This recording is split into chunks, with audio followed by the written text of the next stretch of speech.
This is Hannibal here from the Hannibal TV on YouTube with a big daily wrestling news update. Raja Jackson is officially going to be charged with one count of felony battery causing serious bodily injury and one count of misdemeanor battery.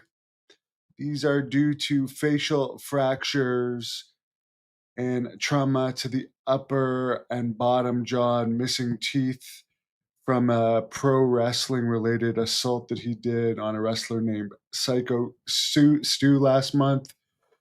Prosecutors are actually seeking prison time from Raja. Of course, after this assault, which again, Psycho Stu was expecting a fake wrestling thing, he ended up getting assaulted for real after giving his body to the son of UFC legend Raja Jackson, who is 0-1 in MMA fights. He's only ever lost one pro MMA fight. Psycho Stu was able to raise $220,000 on GoFundMe. He spent about a week in the hospital after the injuries. In other wrestling news and also MMA news, apparently the Rock's Smashing Machine movie about Mark Kerr made actually under 6 million in its opening weekend. It got destroyed by a new movie from Leonardo DiCaprio, as well as Taylor Swift, who made over $33 million on her movie. Mark Coleman was a consultant on this Smashing Machine movie because, of course, he did his character was portrayed in the movie by a Bellator fighter. Didn't really capture his personality, but did a good job for his first time, Ryan Bader. Anyways, Mark Coleman claims he wasn't paid anything for his consulting job. The Rock, this movie had a $50 million budget. Apparently, The Rock normally gets paid 20 million per film.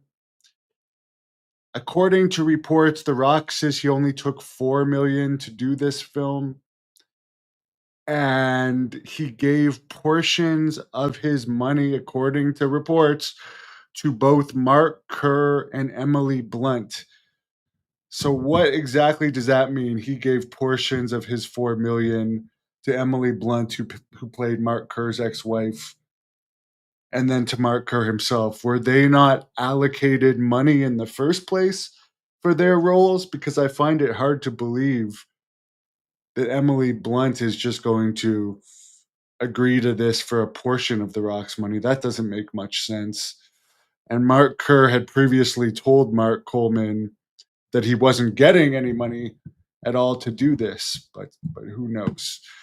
And some people were saying to me, because I've reported this, I've been fairly fair about the movie. I said it had its boring moments, but it was good overall. I liked it better than the Von Erich movie. And my personal interactions with Mark Kerr have been so-so. He's got a nice side and he's got an arrogant side too. So for the people that want to judge me for telling you my personal experiences, well, you haven't had a personal experience with him. So judge for yourself. All I can tell you guys is how people are from me being treated by them. I will tell you I've never met The Rock. I've met The Rock's mother, and I've interviewed I've actually interviewed both his mother and father. They're both very nice people. Actually, I did meet The Rock in Hull, Quebec, right after his debut, the night after the Survivor Series, I believe it was, or the night or two after the Survivor Series. I think it was 96. He was in a car with the Sultan, who was Rikishi, and they had to pass the fans to to go to the car, and The Rock put his hand over his head like this and told us all to fuck off. But then here's the funny thing: he got into the car with the Sultan, and even though the Sultan was the heel, the Sultan rolled down the window and signed us autographs while Rocky sat in the car and didn't sign. Now I know he's changed since then. I'm not hating on him for that, but that's my personal experience with The Rock. Would I love to act or wrestle with him? Of course I would. He obviously his star power is slipping a bit, but he's still one of the biggest stars out there and extremely talented. John Cena, by the way, says his dream opponent for WrestleMania would have been Andre the Giant. It's quite disappointing. I guess his opponent for his last match coming up in December from Washington, D.C., is probably going to be Gunther. That's what all signs are pointing to. Apparently, ratings across the board are down right now for wrestling. They get the Netflix numbers about a week later, the September 29th, last previous Monday's Raw on Netflix, only did 2.3 million global views, 2.3 million views around the world. Xavier Woods has re signed with WWE. Apparently, Conor McGregor has some type of a drug test failure dating back to 2024, and he is going to be under that suspension until March of 2026. So that will still allow him to do the White House UFC show next June if he wants. Apparently, Sean Waltman and Kevin Nash, according to Nash, who's spoken publicly about this, are getting less and less money from their royalty checks since TKO took over. That could have to do with their royalties actually being less or new policies from TKO, because we all know they're very financially profitable oriented company. But Nash says as long as Triple H is one of the executives, he's not going to make too big a deal about it. But he says there's less information about royalties as well. They're not broken down as well as they used to be, apparently. Tony Khan says John Moxley has been one of, if not the most important person in AEW. He also said he's been one of the most consistent presences in AEW through the years. Moxley, I will say this, although there's another guy I'd love to wrestle. He was advertised for every single one of the 10 or so Canadian AEW events last year and didn't show up for any of them.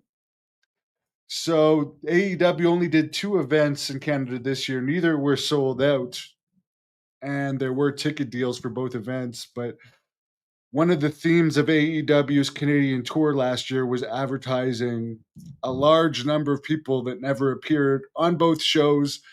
And not only that, but they didn't even make an announcement on the shows. Hey, Moxley isn't here. You can get a refund. So yes, he consistently no-showed all the shows he was advertised for in Canada, which, by the way, there's a big fight over Mexico wrestling right now. Let's get wrestling more popular in Mexico for AEW and WWE. Meanwhile, it seems like they're giving the FU to Canada.